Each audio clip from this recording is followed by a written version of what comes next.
What's up, gamers and collectors? DGC back with another original Xbox video, and today we're talking about my favorite games for the Xbox.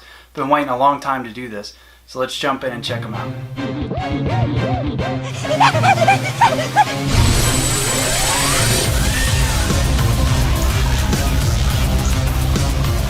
Alright guys, so this actually took me a little while to make this list.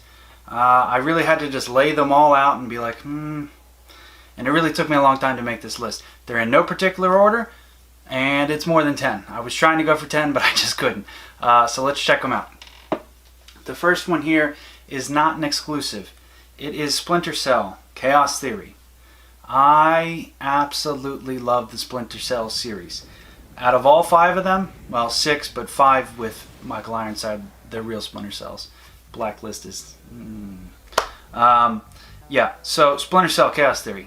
In my opinion, this is the best out of the series. This was the pinnacle.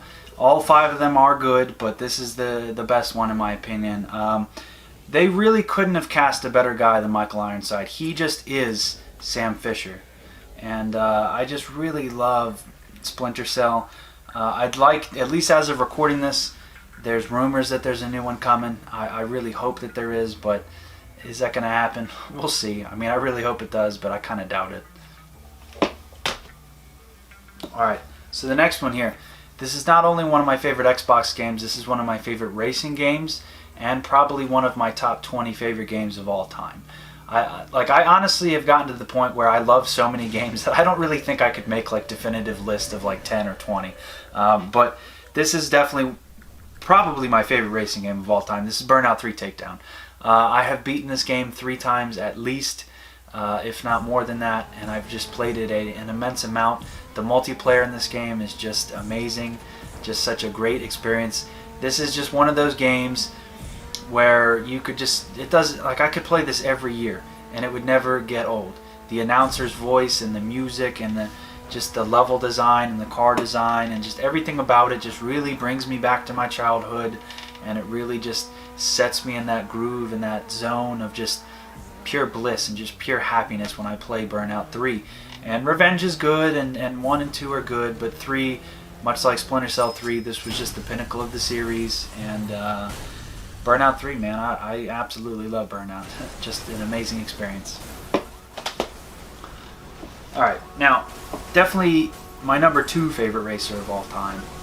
This was pretty hard for me to say which one I liked more, but I definitely played Burnout more than I did Outrun. This is Outrun 2006 Coast to Coast. This is a little bit of a pricier title. However, if you get it on the PS2 or the PSP or even the PC, it's actually relatively cheap. The Xbox One is kind of pricey, but I really love the Xbox, so I figured, fuck it, I'll spend the money because that's the version I want. Really fantastic game. Outrun is definitely one of my favorite racing series along with Burnout, and just a really great game. If you can somehow manage to grab a copy of this for any of those systems, definitely do so because you'll really have a blast with this. Alright, so many of you know if you're subscribed to the channel. If you're not, definitely be sure to do so with that little red button down there. I really love Halo.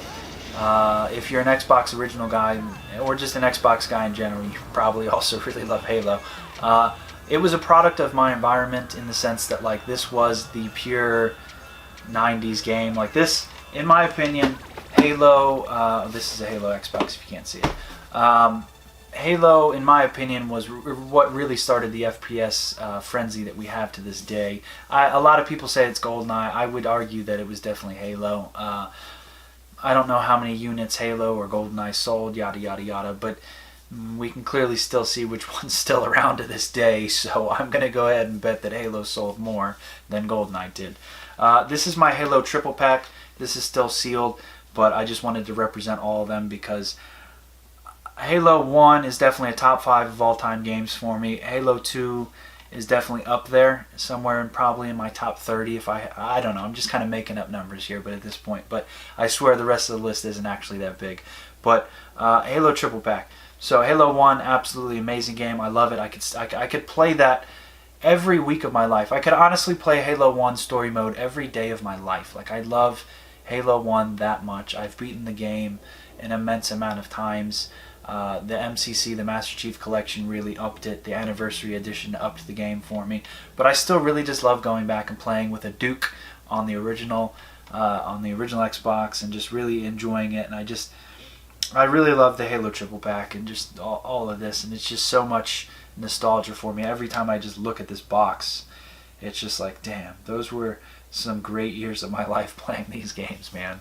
They really were. All right, now. Not a lot of people could say that Dead or Alive is their favorite fighting franchise. It is for me. It was a staple of the Xbox because Dead or Alive 3 and Dead or Alive 4 were exclusive to the Xbox. Dead or Alive 3. And then you also have Dead or Alive Ultimate Edition, which is enhanced versions of the first and second games for the Xbox. I do have it, but 3 is the better one in my opinion because it has more characters and better stages and better graphics. And it was built from the ground up for the Xbox.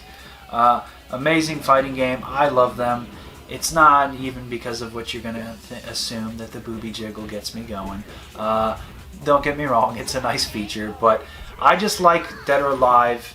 Dead or Alive 2 was the first one in the series that I played. It was one of the games I got with my Dreamcast. I like the series because it's just anybody can play Dead or Alive. Literally, there's 2 kick buttons, there's 2 punch buttons, there's your analog stick or your D-pad, and there's shoulder buttons. But it's just so simplistic to get into, but yet hard to master. And it's just such a great fighting game. I really love Dead or Alive, and it's got Ryo Hayabusa in it, which is one of my mains, who is the Ninja Gaiden guy, and then also Kasumi is my other main. Yes, I know that's probably who everybody picks, but as a kid, without the internet, with the Dreamcast, those were just the ones I gravitated toward. I was like, oh, Ninja Man. And then eventually I figured out that it was Ryo Hayabusa from Ninja Gaiden.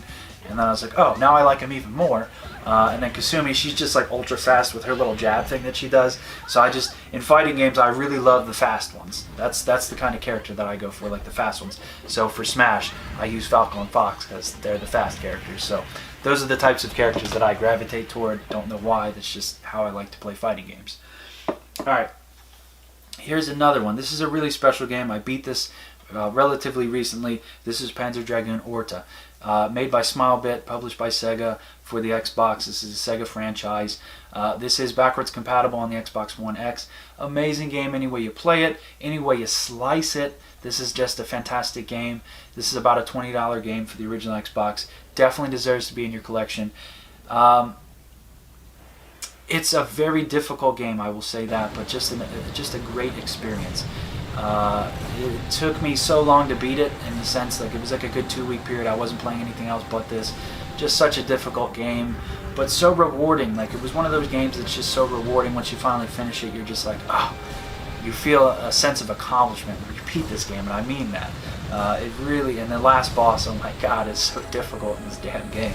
And then here's a cool thing that maybe you might not know. Once you beat the game, you unlock the first one, the PC version of the first game. So it actually looks pretty damn good on here. Why they didn't do both of them would have been sweet if they had Panzer Dragoon 1 and Zwei on here, and running in at least 480i on the Xbox. That would be badass. They didn't do that, but whatever, it is what it is. But you're essentially getting 2 games for one. So I would even dare say this is worth all the way up to $50 because you're getting 2 games for the price of one. And if you want the Saturn version, the PC version obviously looks better, and it's on the Xbox, and it plays in 480p.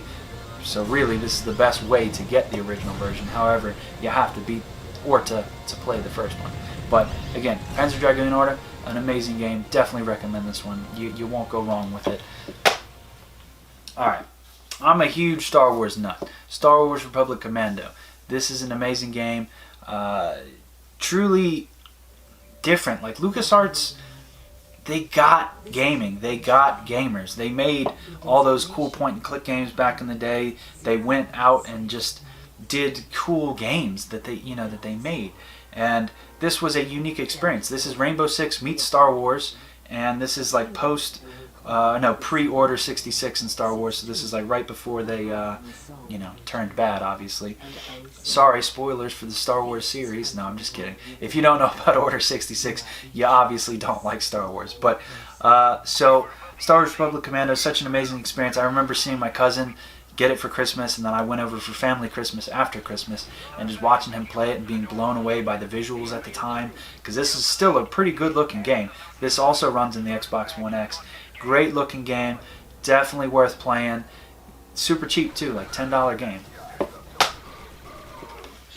Alright, now here's one that has kind of developed a cult following and is getting a little bit pricey, unfortunately, because it didn't get a large print run. That's Stubbs the Zombie, Rebel Without a Pulse. This is a pricey game at this point, which is unfortunate. It's about a $70 to $80 game, or at least it was the last time I looked. But with that being said, it has co-op. It has an amazing single player. Visually, one of the better looking games for the Xbox. If you're really looking for a unique experience, I would damn say it's worth the $80. I really would. I mean, for me, the price tag is justified on some of these retro games. So I know that this is a good experience, and if you trust me on that, I recommend buying it at the full $70 to $80 that this typically goes for. Now, I really do. It's genuinely a great game.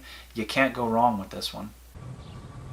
It's eating my soul! Only a zombie is so unprofessional. Oh no! This is gonna hurt you more. You cannibal!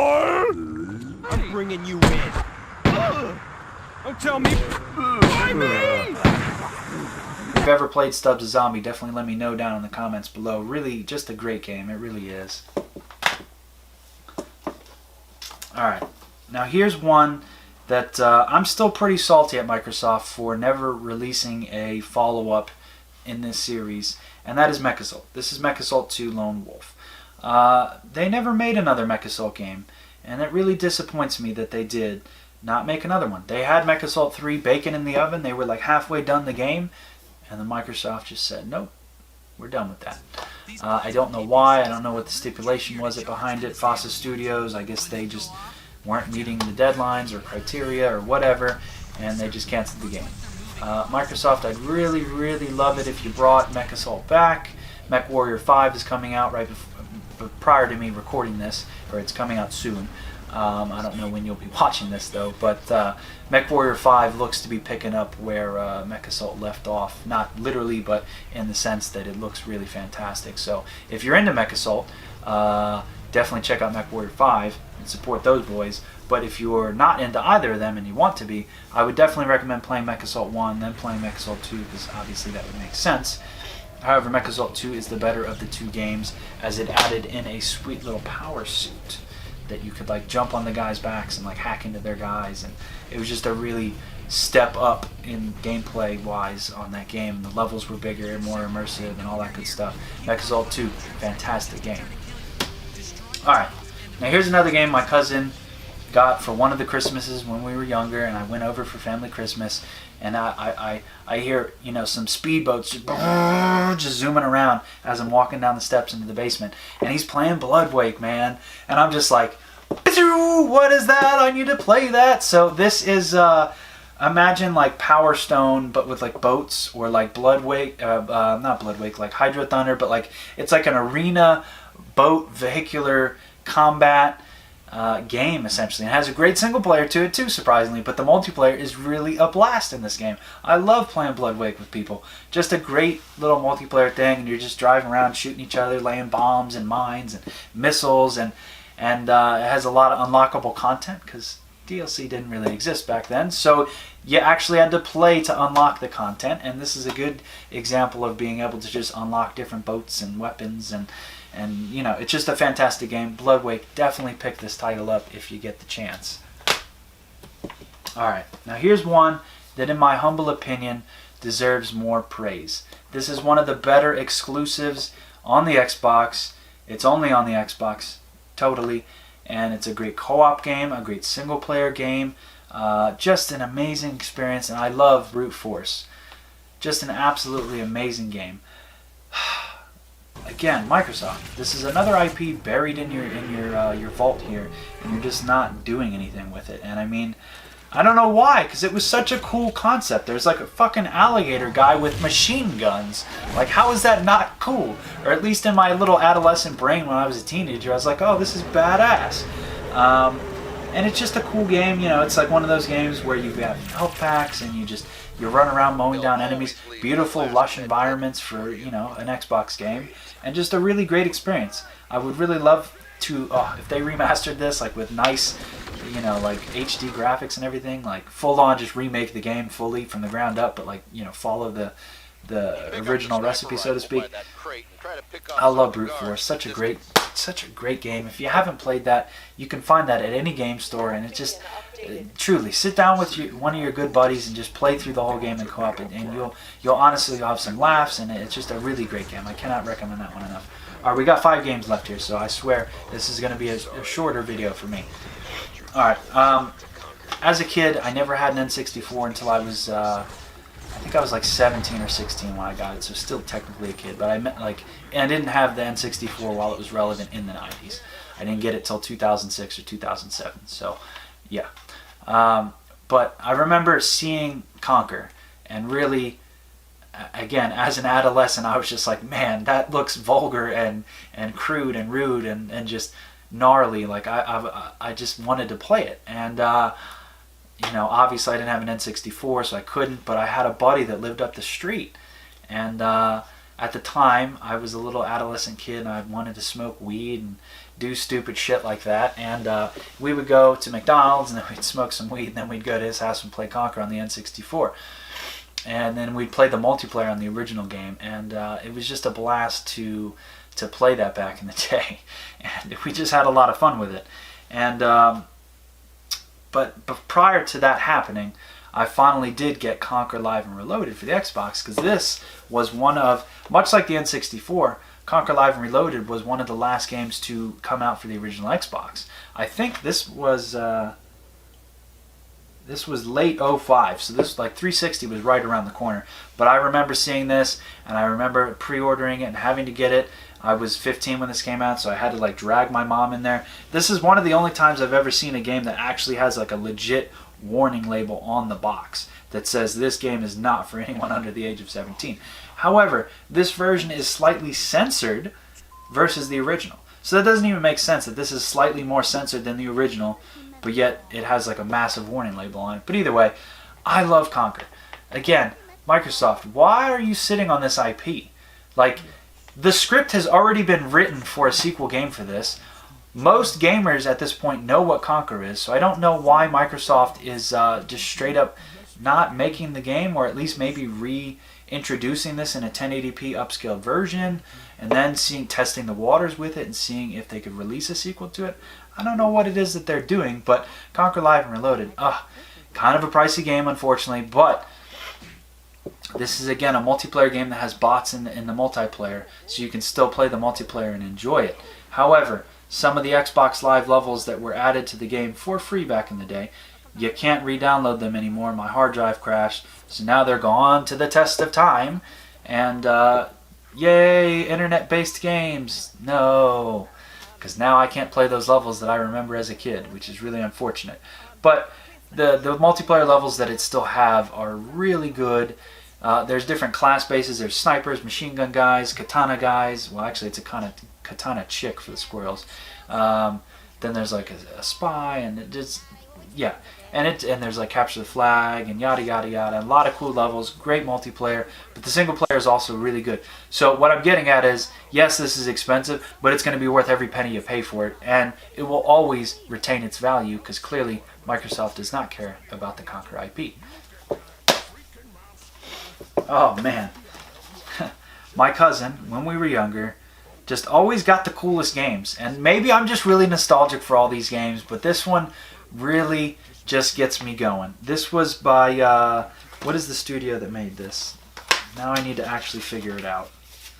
I might even have to Google it just to figure it out. It says LucasArts on here, but I know that it was actually just published by LucasArts. Oh, here you go. Planet Moon Studios. So they made this, and then they also well, this by Armed and Dangerous. They also made Giants Citizens of Kabuto. This is on PC and Xbox. Giants Citizens of Kabuto is only on the PS2 and the PC. So they both have on the PC, but they were both on individual consoles, and I have Giants for the PS2. Also a fantastic game. Both have great cheeky British humor to them if you're into that kind of thing. This is just... This is like a game that has there's like Star Wars references in these cutscenes. Like I'm not going to ruin it, but they shove this dude up a creature's ass, and then they're referencing the part where Han put Luke into the snow fucking llama thing, whatever that thing's called. I forget. Don't get at me, Star Wars fans. But just an amazing experience. It's such a fun ass game. From start to finish, will have a smile on your face because the camaraderie between the characters, the people that were these voice actors, and just I assume they were just people that worked at the studio, I'm guessing, but that you could just tell that they were having a blast recording it. They were like chuckling in the background, and it's just such a great experience to play Armed and Dangerous. I cannot recommend this one enough. Just an amazing game for the original Xbox. Cheap too, and you can find this pretty easily. You probably have skipped over it a gazillion times looking at it, been like, what is this lame shit? An amazing story. This is truly one of the must-have games for the original Xbox. I can't state that enough. It's also on Steam though, so you can play it either way, but definitely play it either way you can. Are we down to the last three here? What should we show last? It doesn't really matter. There's no real particular order. Here we go. This is a game I played a shit ton of as a kid. Far Cry Instincts. This came out in 05. I remember getting this for my birthday of 05, so late 05. So this was one of the last Xbox original games, which is weird to think about. Great story to this. Great FPS, great mechanics, great gun, great sound play. The guns sound well. It has a multiplayer map editor, which... if you're into playing 4-player games with your friends, you can play 4-player multiplayer on custom maps that you can make, and it's still really a blast to do. I actually just did one not that long ago just to reminisce and have fun doing it. And Far Cry Instincts, man, fantastic game. Cannot recommend this enough. Cheap, and you'll find it everywhere. Alright, now, as a kid, I wasn't really introduced to RPGs really probably until this game, if I'm not mistaken. I think this might be the first RPG I ever played, which is kind of weird to admit, but as an Xbox guy, that's acceptable to admit this. This is Fable: The Lost Chapters. Obviously, I played the original, not the Lost Chapters. Then I played the Lost Chapters version, which just has a little bit of DLC added to it, which is why this is the version you want to get. Just skip the other versions. Only get the Platinum Hits version because it has the DLC on the disc. There we go. Fable. This game, when they announced it and showed it off, this was originally supposed to be a Dreamcast game, believe it or not, but then it got put onto the Xbox because Xbox is essentially Dreamcast 2.0. But Fable, my God, what an experience with the choices that you could make. Yeah, they weren't really as he promised them, and yeah, they're not there was no tree that you could grow and watch it grow and all that stuff that was promised and yada yada yada. But the good and evil, you could physically watch your character grow a angel ring around its head, and you could watch the other one grow devil horns on his head if you were really evil. And that was just a cool concept, in my opinion, that was never really done in a game. Now, this game isn't tremendously long. It's about 12 to 20 hours, give or take. And then you can go back and do the little stone doors that have little trials that you can do, and that's fun. Such an amazing game. You can get this on Steam. There's also an Anniversary Edition, which looks better on the Xbox, and then you can also get the Anniversary Edition on Steam. So you can get the original or the Anniversary one on Steam. Any way you play it, Fable, in my opinion, is one of the greatest RPGs ever created. I'm sure a lot of people are probably angrily typing in the comments being like, what? Final Fantasy, bruh, is the best. But no, in my opinion, I think Fable is an amazing franchise. I don't know what Microsoft's sitting on it for. I mean, here's the thing. With Fable 2 and 3, they really strayed away from what the game was. Had they built upon this and made Fable 2 and 3 either continue, if they made it like Mass Effect, where you took your character into the next game, I think people would have been all about that. That would have been obviously difficult to do that from your Xbox to your 360. However, they could have somehow saved it to your Xbox Live, and then when you transferred it. Either way, there could have been some way that they did it, or they could have just kind of had it to where you know, picked multiple choices of what you wanted to start out as, that you finished this game as.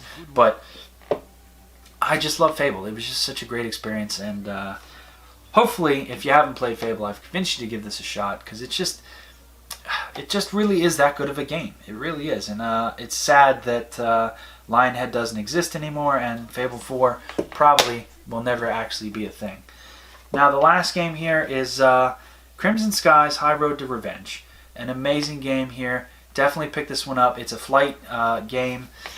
Surprisingly has a really good story to it, and the graphics still look really well. This is enhanced on the Xbox One X and just the original, or the Xbox One rather, but better so on the Xbox One X. And just a very good looking game, very fun story, very like I remember distinctly, you start the game out and then, you know, there's like a level where you're flying around, there's a bunch of islands and stuff, and then there's one where you're like in the Grand Canyon kind of thing, and just a very good ass game. Then there's one where you're like flying around New York, and it kind of gives you vibes of like King Kong kind of thing, and just a really good ass game. And again, Microsoft totally could be making this. They own this franchise. This again was Fossa Studios. Those are the Mecca Salt dudes. So I guess those were probably the 3 games that they made for the Xbox. And what happened to them? Why are they gone? Why aren't they making games for you anymore? I don't know. Microsoft, like, I just really question the things that you do nowadays, because saying VR is irrelevant and saying that exclusives are irrelevant, like, I'm sorry, but the things you're saying are irrelevant as an Xbox fan to me, because you don't even care that your old school original fans, like, just don't even like your product anymore. Like, I just straight up don't even like the Xbox brand anymore, and that's sad for me to say, because basically all of these favorite games for the original Xbox are Microsoft owned and made exclusives. So, you know, Microsoft, if you somehow, somebody at Microsoft watches this, please make some of these games again, or at least, you know, make them compatible on the next Xbox for me, and, you know, let me play them in 1080p at least. That would be fantastic. Alright guys, so hopefully you enjoyed this. Hopefully you learned something new about some games for the original Xbox. As always, peace out for now. Till next time. Come here, you mother...